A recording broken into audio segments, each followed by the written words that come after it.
2025년 10월 8일 콜롬비아 엔비가도 외곽의 한 산업지대. 겉보기에는 버려진 듯한 낡은 자동차 정비소가 미국 연방수사국 FBI과 콜롬비아 국가경찰의 집중 감시 대상이 되었다. 외부에서는 평범한 철제 창고처럼 보였지만 내부에서는 국가 단위의 위기를 초래할 수 있는 대규모 마약 제조가 진행되고 있었다. 정비소 아래에는 5개의 스테인리스강 철제 반응기가 설치되어 있었고 그 안에서는 순도 99.3%에 달하는 고순도 메탐페타민과 코카인이 밤낮 없이 정제되고 있었다. 이 시설은 단순한 마약 제조소가 아니라 전쟁을 일으킬 수 있는 공장 수준의 마약 생산 기지였다. 이번 작전은 몇 달 전부터 시작된 광범위한 국제 공조 수사 끝에 실행된 것이다. FBI와 콜롬비아 경찰은 통신 도청, 이성 영상 감시, GPS 추적, 금융 흐름 분석 등 다각적인 정보를 수집하며 조직의 실체를 파악해갔다. 이들은 페나마와 키라소에 등록된 유령 회사들을 통해 돈 세탁을 진행했고 암호화폐를 이용해 자금을 은닉했으며 차량 이동 경로는 위장된 유령 트럭을 통해 추적을 회피했다. 모든 정보가 한 지점으로 수렴되었다. 바로 엔비가도의 이 정비소였다. 시전 등록원, 소개 정보 타수선지. 이 정비소는 외부에 전혀 노출되지 않은 정교한 구조로 설계되어 있었다.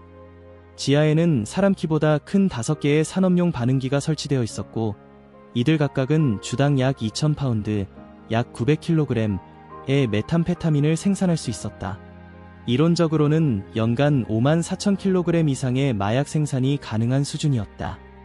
내부에서는 메티라민과 같은 화학 전구체들이 드럼통에 저장되어 있었고 배기 시스템은 자동차 배기구로 위장되어 외부 감시를 피했다.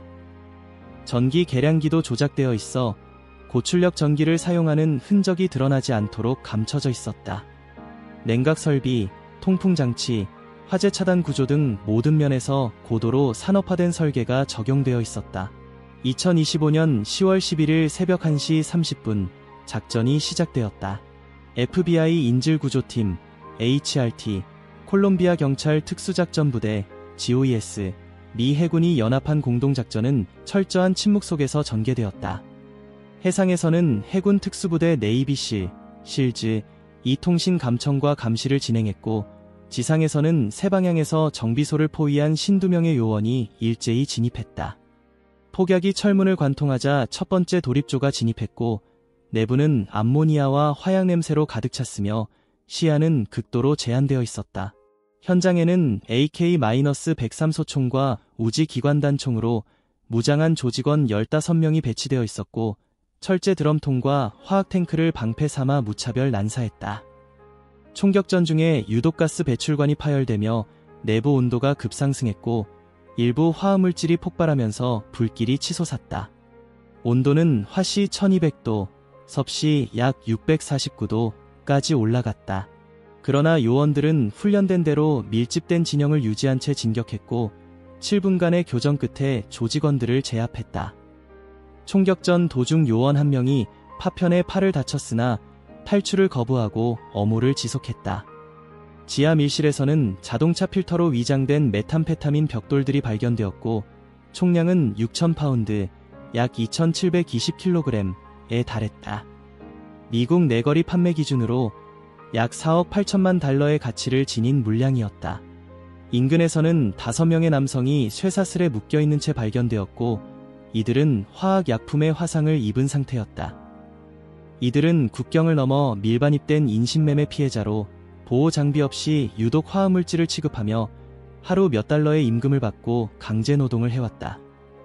일부는 손이뼈까지 화상에 노출된 상태였으며 응급처치 후 구조되었다. 더 깊숙한 벽면 뒤에서 발견된 것은 방화구조의 비밀 금고였다. 금고 안에는 암호화된 드라이브가 보관되어 있었고 이 안의 데이터는 FBI 마이애미 지부에서 복호화되었다. 분석 결과 이 마약 공장은 콜롬비아의 클란델 골포, 클랜 딜리트 골포, 베네수엘라 범죄 조직인 트렌데 아라과, 트렌더 에러고가 공동으로 설계한 국제적 공급망의 일부였다. 이 시설은 단순한 지역 제조기지가 아니라 대륙을 넘나드는 산업형 마약 유통 네트워크의 핵심 거점이었다. 이 발견은 마약 전쟁의 새로운 국면을 상징했다. 조직은 이제 거리의 갱단이 아닌 회계사와 화학자를 동원한 다국적 범죄 기업으로 변모해 있었다. 전통적인 수사 방식으로는 탐지조차 어려운 구조가 되었고, 미국과 콜롬비아 당국은 이 작전이 시작에 불과하다고 밝혔다. 지금까지 밝혀진 시설은 전체 조직 중 한 부분에 불과했으며, 유사한 규모의 생산지가 최소 3곳 이상 더 존재하는 것으로 보인다. 전장은 더 이상 수비나 거리의 구석이 아닌 공장과 항구, 그리고 데이터 서버로 옮겨갔다. 마약 생산은 이제 산업 공정이며 그 대상은 국가 전체였다. 지상 작전이 성공적으로 종료된 지 불과 이틀 후 수사의 중심은 바다로 향했다. 콜롬비아 경찰과 미국 해군은 함께 카리브해 남부의 파리아만, 골포 더 페리어 일대를 정밀 감시하기 시작했다. 현장에서 압수된 위성전화, 암호화된 드라이브, 통신 내역은 이미 마약 운송이 해상 경로를 통해 시작되었음을 시사하고 있었다. 특히 GPS 좌표와 통화 기록이 가리키는 곳은 베네수엘라 해안에서 약 35일이 떨어진 해역이었다. 마약을 선적한 화물선과 경비용 고속정이 일정한 주기로 접촉하고 있었던 것이다. 이 감시는 단순한 해상 정찰이 아니었다. 작전에는 해상 감시 전용 항공기 P-8A 포세이돈과 대잠수함 헬리콥터 MH-60 알시호크, 그리고 미국 해군의 최신 연안 전투함 USS 위치타, LCS-13가 투입되었다. 이들은 실시간 데이터 링크로 정보를 공유하며 해상에 떠있는 어느 작은 선박도 놓치지 않도록 항적을 추적했다.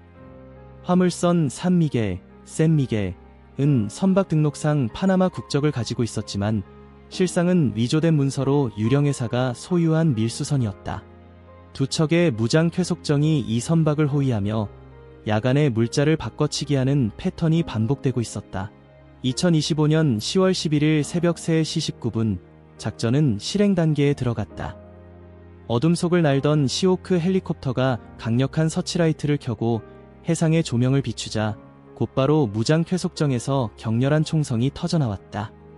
기관총 사격이 밤하늘을 붉은 궤적으로 가르며 헬리콥터를 향해 퍼부어졌고, 이에 대응해 시호크는 GAU-21 중기관총으로 반격을 가했다. 함포 소음과 함께 불꽃이 터지면서 쾌속정 한 척이 불길에 휩싸였고, 동시에 RHIB 강습정 2대가 45노트의 속도로 해면을 가르며 산미겔호로 돌진했다. 선박 내부로 진입한 첫 번째 팀은 기관단총, 섬광탄, 연막탄을 동원해 저항 세력을 제압했다. 선실과 화물창에서 짧은 충돌이 있었지만 8분 만에 교전은 종료되었다.